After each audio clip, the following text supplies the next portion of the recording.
अगर आप छत्तीसगढ़ के किसान हैं और अभी तक अपनी खरीफ फसल का बीमा नहीं कराया है तो ये खबर आपके लिए बेहद जरूरी है। बारिश, बाढ़, सूखा, ओलावृष्टि या किसी भी प्राकृतिक आपदा की स्थिति में आपकी पूरी मेहनत और निवेश सुरक्षित रहे, इसके लिए प्रधानमंत्री फसल बीमा योजना के तहत बीमा कराने की आखिरी तारीख 31 जुलाई तय की गई है। यानी अब किसानों के पास सिर्फ 2 दिन का समय बचा है। छत्तीसगढ़ में इस समय धान की खेती सबसे बड़े स्तर पर की जा रही है। ऐसे में अगर मौसम अचानक करवट लेता है तो फसल को नुकसान पहुंचता है तो सबसे ज्यादा असर किसानों की जेब पर पड़ता है। यही वजह है कि कृषि विभाग लगातार किसानों से समय रहते बीमा कराने की अपील कर रहा है।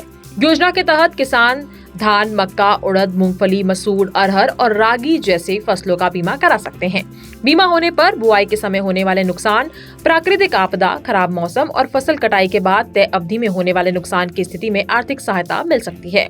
सबसे बड़ी बात यह है कि किसान को कुल बीमित राशि का केवल 2% प्रीमियम ही देना होगा। धान की सिंचित फसल के लिए किसान अंश 1210 रुपए प्रति हेक्टेयर और असिंचित धान के लिए 946 रुपए प्रति हेक्टेयर निर्धारित किया गया है। बाकी राशि सरकार वहन करती है। ये योजना ऋणी और अऋणी दोनों तरह के किसानों के लिए उपलब्ध है। जिन किसानों ने कृषि ऋण लिया है उनका बीमा संबंधित बैंक के माध्यम से किया जाएगा। वहीं अऋणी किसान अपने नजदीकी बैंक, लोक सेवा केंद्र यानी कि CSC या संबंधित वित्तीय संस्था के माध्यम से आवेदन कर सकते हैं।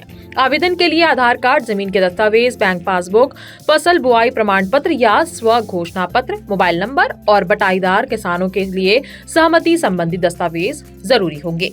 छत्तीसगढ़ के किसानों के लिए ये सिर्फ एक सरकारी योजना नहीं बल्कि उनकी साल भर की मेहनत की सुरक्षा का कवच भी है।